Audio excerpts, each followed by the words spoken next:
Ons begin die diens in die naam van die Here. Here, U is ons vaste rots, die een op wie ons staan wanneer die wêreld rondom ons wankel. Want ons weet, ons krag kom van die Here ons God, wat hemel en aarde gemaak het, wat getrou bly tot in ewigheid, en wat nooit die werk wat in ons lewens begin het, sal laat vaar tot op die dag dat Jesus weer kom nie. Amen. Broers en susters, julle almal wat aan die Here behoort, genade, barmhartigheid en vrede vir julle, want dit kom van God ons Vader en Christus Jesus ons Here. Dit word 'n werklikheid in ons lewens deur die kragtige werk van die Heilige Gees. Ons is besig met 'n kort reeks so aan die begin van die jaar saam met God die toekoms in. En vanoggend se tema is God is my krag. God se krag is groter as ons vrees. Verlede Sondag het ons gekyk na God is my beskerming, God is my skuilplek. Vandag God is my krag en hy is groter as ons vrees. Ons gaan saam lees uit twee gedeeltes, Numeri hoofstuk 13 en 'n gedeelte uit hoofstuk 14, die baie bekende gedeelte waar die land verken word, die beloofde land verken word, wat God aan hulle gegee het. Numeri 13 is baie maklik, Genesis, Exodus, Levitikus, Numeri, Deuteronomium, hoofstuk 13 en 14. Kom ons bid saam. Here, baie dankie dat ons U woord het. Dankie dat die Heilige Gees in ons harte woon en U woord vir ons kom vertaal, maar nog meer dat die Heilige Gees ook U woord gebruik om ons lewens nuut te maak, te skaaf, te verander, sodat U beeld al hoe meer en meer sigbaar kan word. En Here, ons moet vanoggend ook sê dat U Gees het dikwels nodig om oortyd in ons lewens te werk, want Here, ons is baie keer soos harde klippe wat moeilik geskaaf word. En dan wil ons bid en vra, moet asseblief nie ophou met die werk wat in ons lewens begin het nie. Maar ons wil ook bid en vra, Here, bewaar ons van die bose, verlos ons van die bose wat daarop uit is om ons lewens te vernietig, wat daarop uit is om ons lewens in die verkeerde rigting te stuur.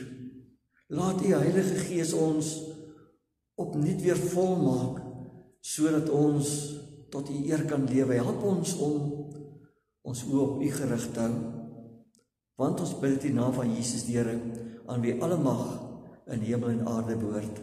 Amen. Hierdie gedeelte, Numeri hoofstuk 13, begin wat die Here vir Moses gesê het, stuur manne om Kanaan, wat ek aan die Israeliete sal gee, te verken.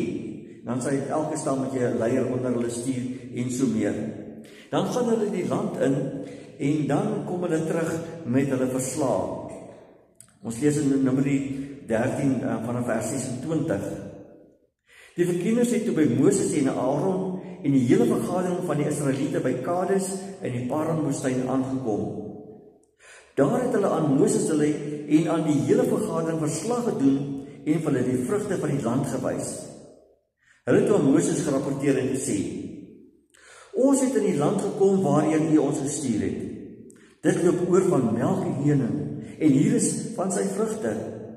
Maar die mense wat in die land woon is sterk, en die stede is versterk en baie groot.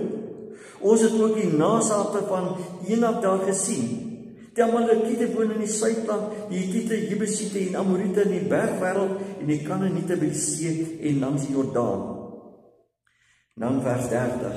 Kaleb het egter die manne wat saam met Moses praat, stilgemaak en gesê, ons moet beslis optrek en die land in besit neem, want ons kan dit doen. Maar die manne wat saam met hom gegaan het, sê, nee, ons kan nie teen daardie mense optrek nie, want hulle is sterker as ons. Die manne het toe 'n slegte gerig onder die Israeliete versprei oor die land wat hulle verken het. Hulle het gesê, die land wat ons gaan verken het, is 'n land wat die lewe vir sy inwoners onmoontlik maak. En die mense wat ons daar gesien het, is almal baie groot. Ons het daar ook die reuse gesien, die Enakiete stam van hulle af. Ons was 'n sprinkane in ons eie oë, en so was ons ook in hulle oë. En dan lees ons in hoofstuk 14 vanaf vers 6. En dit is nou Josua en Caleb se verslag. Ook het Josua seun van Nun en Caleb seun van Jefune, manne wat saam met die land verken het, hulle klere geskeur en vir die hele vergadering Israeliete gesê: Die land wat ons gaan verken het, is 'n buitengewoon goeie land. As die Here ons goedgesind is, sal hy ons na hierdie land toe bring en dit aan ons gee. 'n Land wat oorloop van melk en honing. Julle moet nie teen die Here in opstand kom nie. Moet ook nie vir die manne van die land bang wees nie, want ons sal hulle maklik verslaan. Hulle gode sal nie hulle kan beskerm nie. Die Here is by ons. Moenie vir hulle bang wees nie. En dan gaan die hele vergadering opstaan, en dan lees ons oor die magtige teenwoordigheid van die Here wat sigbaar word, en die Here wat vir Moses sê vers 11: Hoe lank sal hierdie volk my almag bly onderskat? Hoe lank sal hulle weier om op my te vertrou, ten spyte van al die wonders wat ek onder hulle gedoen het, tot sover. So wat sien jy as jy daardie prentjie sien? Dis 'n baie bekende illusie wat julle al sekerlik gesien het. Sommige sal onmiddellik sê ek sien 'n mooi vrou wat wegkyk. Ander sal weer 'n slag kyk en sê, ek sien 'n heks daarso. Kan julle dit sien? Ons kyk baie keer na dieselfde ding, maar uit verskillende hoeke. En die hoek waaruit jy kyk, bepaal op die ouende wat jy sien en hoe jy daarop reageer. So kyk ons baie keer uit verskillende hoeke na die jaar wat vir ons voor lê, die uitdagings wat voor dit is, en dit bepaal watter invloed die jaar op ons gaan hê. Gaan die jaar vol wees met reuse en die gepaardgaande vrese wat ons vir hierdie reuse gaan hê?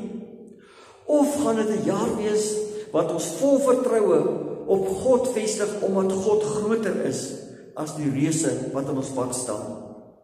So vanoggend wil ek vir julle eerstens wys op twee perspektiewe en vra, wat sien jy? Ons lees in hierdie gedeelte dat 12 verkenners word uitgestuur om die beloofde land te gaan verken. En dan kom hulle terug met twee teenstrydige verslae. Hulle kyk uit verskillende perspektiewe na die land wat die Here voor hulle gee, en hulle kyk na die uitdagings wat daar voor hulle lê uit verskillende hoeke, en daarom kom hulle met twee verskillende verslae. 10 van hierdie verkenners sien net die onoorkomlike probleme raak. Die probleme wat die Satan eintlik in hulle ore kom fluister het. Ons lees daarso Numeri 13 vanaf vers 32, hulle het gesê: Die land wat ons gaan verken het, is 'n land wat die lewe vir sy inwoners onmoontlik maak. En die mense wat ons daarin gesien het, is almal baie groot. Ons het daar ook die reuse gesien. Ons was 'n sprinkane in ons eie oë, en so was ons ook in hulle oë. En dit ten spyte van die druiwetrosse wat hulle op stokke moes dra, so groot was dit, sê hulle, hierdie land maak hy vir sy inwoners onmoontlik. Die land wat oorloop van melk en honing, dit maak dit vir sy inwoners onmoontlik. Ons sien die kans om hierdie land wat God vir ons wil gee in besit te neem nie. Ons kyk vas in hierdie geweldige groot reuse, en op die ouende sê ons, hier's te veel probleme in hierdie land wat vir ons wag. Kom ons draai liewers om en gaan terug na Egipte toe. Want hulle maak staat op hulle eie krag en hulle eie vermoëns, in plaas daarvan om op God en sy krag en sy belofte staat te maak. Hulle kom en hulle onderskat God en waartoe hy in staat is. Hulle weier om op God te vertrou, ten spyte van al die wonders wat hulle beleef het toe God hulle uit Egipte land bevry het. En daarom kom hulle met hierdie verslag. En wat was die name van daai 10 ouens? Hulle name is nie opgeteken, maar kan enige van julle onthou wat hulle name is? Maar ander twee, wie se name julle ken en herinnering, die manne met die naam van Joshua en Caleb. Hulle het dieselfde gesien as wat hierdie 10 ander gesien het. Maar hulle kom met 'n totaal ander verslag terug. Numeri 14 vanaf vers 6. Ook het Joshua seun van Nun en Caleb seun van Jefune, manne wat saam met die land verken het, hulle klere geskeur en vir die hele vergadering is vir hulle gesê: die land wat ons gaan verken het, is 'n buitengewoon goeie land. As die Here ons goedgesind is, sal hy ons na hierdie land toe bring en dit aan ons gee. 'n Land wat oorloop van melk en honing. Julle moet nie teen die Here in opstand kom nie. Moet ook nie vir die mense van die land bang wees nie, want ons sal hulle maklik verslaan. Hulle gode sal hulle nie kan beskerm nie, want die Here is by ons. Moenie vir hulle bang wees nie. Kom ons sal verslag so anders. Want hulle luister nie na die influistering van die Satan nie. Hulle kyk hulle nie vas in die reëse nie. Hulle kyk met geloofsoë en kyk waartoe God in staat is. En wanneer God na hierdie reëse kyk, dan is dit vir hom 'n vulletjie. Ag, met sy pinkie sal hy hulle platvee en dan sal hy weet wat hulle getref het nie. En Joshua en Caleb herinner die volk aan die wonderwerke wat God gedoen het in Egipte. Kyk na God se trek rekord. Maar, en dis die verstommende gedeelte, die volk kies om na die verslag van die 10 verkenners te luister, die negatiewe verslag, en luister vol ongeloof en vrees daarna. En dink julle die volk wat na hierdie verslag luister, dat hulle met hulle eie oë enige van hierdie reëse gesien het? Nee. Hulle gaan doodgewoon op die woorde, hierdie negatiewe woorde van hierdie 10 verkenners. En in hulle geestesoë sien hulle alreeds hierdie verskriklike reëse so wat hierdie 10 verkenners dit vir hulle geskets het.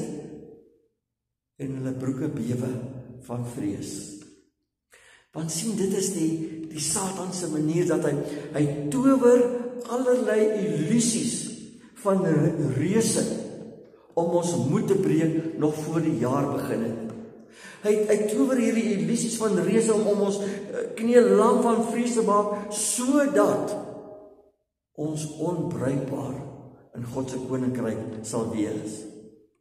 Hy poog om ons te laat voel soos die 10 verkenners kom rapporteer het, ons was so sprinkane in ons eie oë, en so was ons ook in hulle oë. Die Satan wil hê, ons moet na onsself kyk en sê, oef, ons is so sprinkane teenoor hierdie reëse, ons sal hulle nooit kan verslaan nie. So vanoggend wil ek vir julle in die tweede plek die Satan se perspektief wys. En die Satan se perspektief is net reëse. Die illusies van reëse wat hy skep. Want hy is 'n meester om hierdie reëse op elke lewensterrein te skep, sodat ons in vrees en klein geloof op die vlug sal slaan. Ek wil vanoggend vir julle 'n paar reëse uitlig wat hy skep. Dis nie, daar speel meer as dit, maar net 'n paar. Eerst is die reus van 'n sterwende gemeente. Satan skep die illusie oor ons gemeente en oor ons kerk, dat ons 'n sterwende gemeente, 'n sterwende kerk. Hy kyk na Horison Noord gemeente en hy sê, julle weet, as gevolg van julle geskiedenis en onminneskering gaan hierdie gemeente niks vorentoe beweeg nie. Een of ander tyd gaan daar weer 'n skering plaasvind en jy gaan weer weet waar julle was. Ek kyk net maar na die gemeente sê. Dis 'n gemeente vol ou mense wat ergens langs die pad al geestelik afgetree het en nie meer bruikbaar is nie. Hier gaan tog niks positiefs in hierdie gemeente gebeur nie. Julle is 'n arm gemeente wat net maandeliks finansiëel oorleef. Ons weet ook nie vir hoe lank nie. Kyk na julle buurgemeente, so suksesvol is hulle. Kyk na hulle geld wat hulle inrol en die getalle wat elke Sondag daar is. Ag, julle moet nie julle tyd mors om betrokke te wees by hierdie gemeente en getrou die eredienste by te woon en dankoffer te gee nie. Julle hoef ook nie te bid vir hierdie gemeente, want hy gaan nie groei nie. God gaan geen wonderwerk hier laat plaasvind nie. Dis die reus wat die Satan skep oor hierdie gemeente. En waarteen ons baie keer vaskyk met vrees en bewering. En net die volk daar op die drempel van die beloofde land, kom ons soos die volk en ons deel met mekaar en die wêreld daar buite die valse, negatiewe verslag oor ons gemeente en oor ons kerk in breë verband. En ons sing saam in die koor wanneer die kerk en gemeente sleg gesê word. Nes die volk na aanleiding van die negatiewe verslag van die 10 verkenners. Die reus wat Satan hier sou kom opstel. Dan is daar byvoorbeeld die reuse van verbrokkelde verhoudinge. Satan kom en hy skep hierdie illusie van verhoudinge wat ons so onherstelbaar verbrokkel het, dat dit net nooit weer ooit sal kan herstel nie. Hy skep hierdie reus van byvoorbeeld verbrokkelde vriendskappe. 'n Jarelange vriend wat jy dalk gehad het, wat jou skielik begin verby na een of ander misverstand wat nooit opgeklaar is nie. Of 'n vriend wat jou in 'n krisissituasie in die steek gelaat het, en om wie jy nou baie draaie begin loop, en die Satan sê, dit sal nooit kan herstel nie. Die reuse van verbrokkelde verhouding met kinders wat nie meer bel nie, wat nie meer kom kuier nie, kinders wat jou blameer oor dinge uit die verlede, kinders wat net met jou kontak maak wanneer hulle iets by jou nodig het en iets kom wedel. En Satan sê, daai reus onoorwinnelik. Gesinverbrokkeling, broers en susters wat na ouers se dood byvoorbeeld uit mekaar uitdryf, omdat daar rusies oor erflatings was en van families wat teen mekaar te staan kom, oor dinge uit die verlede wat nooit opgeklaar is nie. Iets wat iemand dalk by 'n familiebyeenkoms gesê het en wat die ander soveel aanstoot geneem het, dat ons die rug op mekaar gedraai het. Die Satan sê, sien hierdie reus, onoorwinnelik. Hierdie verhouding sal nooit herstel kan word nie. Huweliksverbrokkeling, verwyte wat uit wat soos ou koeie uit die sloot bly haal word om verhoudings ondraaglik te maak, seermaak woorde wat diep letsels laat en buite-egtelike verhoudings wat jou verwerp en minderwaardig laat voel, en die Satan sê, sien hierdie reus, sien hierdie verbrokkeling. Jy sal hierdie reus kan oorwin nie, daai verhouding sal nooit herstel kan word nie. Of die kerk, verbrokkelde verhoudinge binne die kerk, konflik met die dominee, of met een of ander lidmaat in die gemeente, dat jy sê, weet jy wat, ek wil met die kerk niks te doen nie, want die so en so het my te nagekom. Of jy voel jy word dalk nie raak gesien en jy word uitgesluit in die ingroep in die gemeente. Of jy dalk ergens langs die pad so seer gekry dat jy die kerk verlaat het, maar die seer het bly staan en die Satan sê, haha, dit sal nooit herstel nie. Jy sal nooit genees word daarvan nie. Kyk hoe groot is hierdie reus. Reuse van vrese oor die toekoms, oor oud word. Ouer ons word, meer het ons baie keer te doen met siekte en gebreke, wat ons nooit eers aan gedink het, toe ons jonger was nie, wat net op ons afkom. Of daardie gevoel van eensaamheid, dat ek ergens in die wêreld alleen is, en dat daar niemand is wat regtig meer vir my omgee nie, want hulle loop by my verby sonder om my raak te sien. Of daai doelloosheid van, waarvoor lewe ek nog? Wat is sin en betekenis in die lewe dan nog? Hoekom is ek nog hier? Of daardie vrese oor die politieke toekoms en jou persoonlike veiligheid, wat jy voel, kyk hoe gaan dit in die land, die dinge gaan net nooit verander nie, dit word net slegter, ek gaan dit nie meer waag op straat nie, en wie weet, dalk wag daar 'n wêreldoorlog 3 op ons, wat met kernwapens geveg gaan word, en wat gaan van hierdie wêreld oorbly? En die Satan tower al hierdie reuse op, en dan word by die dag net groter, soos wat ons saam sing in die koor, want dit gaan net sleg. Daai reuse van finansiële onsekerheid, die belasting maak ons dood, die inflasie maak ons dood, ons pensioengeld gaan nie hou nie, wie gaan vir ons môre sorg? En elke môre as ons opstaan, wakker word, dan staan hierdie reus langs ons bed, en kyk ons in die oë en sê, ek wag vir jou, ek wag vir jou. en het vrees vlug ons, wanneer ons na die Satan se perspektief kyk. Wanneer ons met die oë van die 10 verspieders na hierdie reuse kyk en sê, weet julle wat, is onmoontlik om hierdie reuse aan te vat. Maar wat hulle vergeet om te sê, dis onmoontlik om in eie krag die reuse aan te vat, maar met God se krag. En dis die derde punt, God se perspektief, sy almag. Want Satan wil hê dat ons deur hierdie visie van die reuse oorweldig word. Hy wil hê dat ons in vrees en klein geloof ons oë van God wegdraai en in eie krag probeer om hierdie reuse aan te druk, want hy weet dit is menslik onmoontlik dat ons hierdie reuse kan platslaan.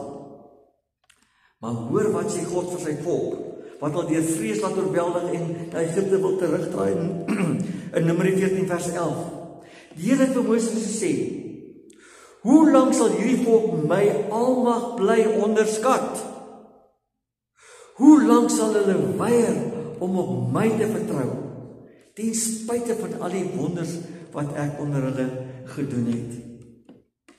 En ek wil hê jy moet vanoggend baie mooi en baie goed hoor wat God sê, wat God vir my en jou sê oor hierdie vreesagtige reuse wat die Satan optower, wat ek en jy baie keer in eie krag probeer ander en nie kan oorwin nie. Hoor wat God vanoggend sê. Hy sê sy krag is groter as al hierdie reuse tesaam. Sy krag is groter as al jou vrese. Moet hom nie onderskat nie. Onthou julle die gedeelte daar in Genesis 18 vers 14, wanneer die Here vir Abraham en Sara sê, jy sal op jou gevorderde ouderdom 'n kind hê. En dan lag Sara sê, in your dreams. Okay, my vertaling. En dan sê die Here vir Sara, en sy vra, is iets vir die Here onmoontlik? Is iets vir die Here onmoontlik? Wat ook al jou reus is. Dan die bekende gedeelte in Samuel 17, wanneer Dawid vir die Filistyn Goliat tegemoet gaan, dan durf hy hom nie aan in eie krag nie, want ek bedoel hierdie Goliat toring so boekend hom uit, dat hy waarskynlik net in sy pensnaaltjie vaskyk. Maar hy kom nie in eie krag nie. Hy sê vir die Filistyn, jy kom na my toe met 'n dolk en 'n spies en 'n swaard, maar ek kom na jou toe in die naam van die Here, die Almagtige, die God van die linies van Israel, wat jy verkleineer. Vandag sal die Here jou in my mag oorgee, sodat ek jou kan verslaan en jou kop van jou lyf afkap. Dan sal ek vandag nog die lyke van die Filistyn se laar vir die roofvoëls en vir die wilde diere gee, sodat die hele wêreld kan besef dat Israel 'n God het. Ek kom na jou toe in die naam van die Here, die Almagtige, nie in eie krag nie. En daarom moedig Paulus ons aan in Efesiërs 6 vers 10 en sy sê, vind julle krag in die Here en in sy groot mag. Vind julle krag in die Here en sy groot mag. Want God kom en hy slaan hierdie reus een vir een plat. Vat die reus van 'n sterwende kerk, hy slaan dit plat. God sê dit is my kerk. Hy sê dit is sy eiendom wat hy baie duur gekoop het, en dat Jesus is die hoof van die kerk. Nie die dominee nie, niemand anderster as Jesus is die hoof van sy kerk. En hy self hou sy kerk in stand, en selfs die helse magte sal dit nie oorweldig nie, sê vir Petrus daar in Matteus 16 vers 18. En daarom hoef ons nie te skrik vir hierdie reus wat die Satan optower nie, want ons weet God hou ook hierdie gemeente hou in sy hand, want dit is God se gemeente. En die reus van verbrokkelde verhoudinge, Weet julle wat sê God? Hy sê, kyk, ek maak alles nuut. Hy sê, hy maak ook mense nuut. 2 Korintiërs 5 vers 17, hy sê, iemand wat in Christus behoort, is totaal en al nuut gemaak. Die ou ding is verby. Kyk, alles het nuut geword. Ja, hy sê in Jesegiel 37, dat hy selfs lewe kan blaas in dooie beenderre. So kan hy alles totaal nuut maak. Ook verhoudinge. Onthou julle vir Jakob en Esau, wat in mekaar se hare was, en Jakob wat die eerstgeboorte reg gesteel het, en Esau wat op sy spoor was om hom dood te maak. En dan bring God al by mekaar. Dat hulle mekaar weer na jare ontmoet. Dat hulle mekaar omhels in plaas van dood te maak. Josef en sy broers, wat al Josef is verkoop as 'n slaaf. Hy land op in Egipte. Die broers kom koop koning en besef nie dat die eerste minister van Egipte is hulle broer nie. En nie daar kon Josef hulle laat doodmaak het. Maar God kom en hy herstel verhoudinge, dat Josef in trane uitbars. En sy broers wat hom verkoop het, omhels. God werk met sy krag, om dinge wat menslik lyk en dink, weer te kan herstel. God sal aan die reuse van seerkry, verwerping en eensaamheid eenvoudig plaat. Want hy sê in Psalm 147 vers 3, hy sê, God kom en hy genees die gebrokenes van hart. Hy verbind hulle wonde. Dis wat God doen. En al sal die hele wêreld hulle rug op jou draai. Al sal jy voel dat jy eensaam en alleen in hierdie wêreld oorgebly, God sê, hy sal jou nooit verlaat en jou nooit in die steek laat nie. Hebreërs 13 vers 5. En daarom kan ons saam met Paulus in Romeine 8 vers 31 sê, as God vir ons is, wie kan teen ons wees? Want ons God slaan hierdie weersplat sê, ek is jou God. Ek het jou by die naam geroep. Jy is myne. God slaan hierdie reuse van sinloosheid en nutteloosheid plat. As hy sê in Jesaja 46 vers 4, hy sê, tot in julle ouderdom toe is ek dieselfde, tot in julle grysheid toe sal ek julle dra. Hy sê, daar gaan geen tyd in jou lewe wees, selfs in jou gryse ouderdom, wat God sê, ek het jou een kant gestoot, jy beteken niks meer nie. En dan sê Psalm 92 vers 14, selfs in hulle ouderdom sal hulle toeneem in krag. Die ander vertaling sê, hulle dra nog vrug in hulle ouderdom. Kan jy dit dink, dat God sê, moenie vaskyk en nie wees om sê, jy is te oud nie. God sal toesien, dat jy selfs in jou ouderdom, nog vrug dra, tot sy eer. En selfs, wanneer vir ons voel, dat ek swak is, ek is nie opgewasse vir hierdie jaar nie, ek is nie opgewasse vir hierdie reuse nie, sê God, dat wanneer jy en ek swak is, wanneer ek en jy voel om handdoek in te gooi, hy is sterk. En daarom kom hy nooi ons in Matteus 11:28 as hy sê, julle wat moeg en oorlaai is, wat wil opgee in die lewe, kom na my toe. Kom na my toe, kom vind julle rus by my. Want sê Jesaja 40 vers 29, God gee aan die vermoeides krag. God kom na my en jou wat sê, dit kan nie meer. God sê, ek gee vir julle krag. En daarom skryf Paulus in 2 Korintiërs 12 vanaf vers 9, as hy sê, toe ek gestoot met hierdie doring in my vlees en vir God gesê, ek hands op, het God vir hom gesê, my genade is vir jou genoeg.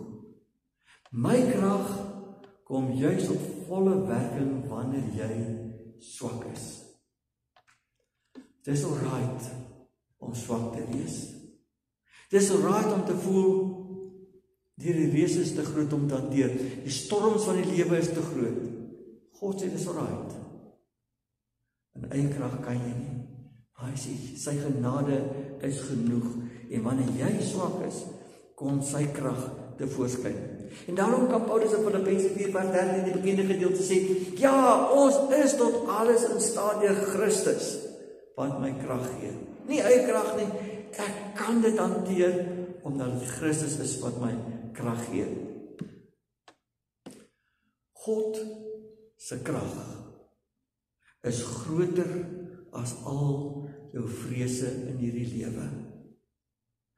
God se krag is groter as al die reuse wat die Satan kan optower. En daarom moenie na God gaan en sê, kyk hoe groot is hierdie reuse nie. Gaan na die reuse en sê vir hulle hoe groot jou God is. Moenie vir God sê hoe groot jou reuse is nie. Gaan na jou reuse en sê vir jou reuse hoe groot ons God is, die Almagtige. Vrees kyk na mense en reuse. Geloof kyk na God. Die 10 verkiesers vergelyk hulle self met die vyand. Ons was in ons eie oë so sprinkane. Josua en Caleb vergelyk hulle nie met die vyand nie, hulle vergelyk die vyand met God. Die Here is met ons, moenie vir hulle bang wees nie, hy sal vir ons oorwinning gee. Moet jouself nie met die vyand vergelyk nie, vergelyk jou vyand met God. En daarom moet jy kies na watter verslag jy gaan luister. Jy moet kies na watter stem jy gaan luister en watter stem jy gaan glo, want vrees sê hulle is te sterk. Geloof sê God is sterker. Moenie jou vrese groter maak as jou God nie. Stap hierdie jaar in met geloofsgehoorsaamheid, al bewe jou broek dalk en sê, ek weet hoe ek dit gaan hanteer nie, maar met my God. Met my God loop ek 'n bendestorm. Met my God kan ek oor 'n stadsmuur spring, sê Psalm 32. Met my God kan ek hierdie reuse aandurf hierdie jaar. En daarom gaan met vertroue hierdie jaar in. En weet jy wat? God is alreeds in hierdie nuwe jaar voor jou. God het alreeds vooruit gegaan en die geveg met hierdie reuse aangeknoop. En jy gaan langs die pad, gaan jy 'n klomp lyke sien van reuse wat platgeslaan is. Nie met jou krag nie, maar God wat dit gedoen het. Glo in God se almag. Kom ons bid saam. Here, ons moet vanoggend ook erken en bely dat ons dikwels so vreesbevange staan voor die illusie van reuse wat die Satan voor ons optower. En dat ons baie keer voel om net weg te kruip en weg te hardloop, maar dankie dat ons weet dat U voor ons uitgaan. U is ons skild en ons krag. U is die ene wat die paaie vir ons gelyk maak. U is die ene wat hierdie reuse plat slaan met U pinkie, sodat ons net agter U kan stap en in U voetspore kan volg. Here, vul vir ons asseblief met hierdie geloof, sodat ons met ander oë na die lewe in die wêreld rondom ons sal kyk, dat ons met geloofsoë, met geestesoë sal kyk, en dat ons U sal raak sien, en nie na die reuse sal bly staar nie. Here, want daar is baie reuse op ons pad. En Here, ja, daar is tye wat ons bang en bevrees is en dalk nie weet hoe lyk die pad vorentoe nie. Maar dankie dat U die pad voor ons uitstap, en ons wil vanoggend sê en bely, Here, op U vertrou ons. Op U alleen vertrou ons. Vir vandag, vir môre, vir die maand, vir volgende jaar, hierdie jaar, volgende jaar, vir die toekoms. Ons stap saam met U die toekoms in. In die naam van Jesus bid ons dit. Amen.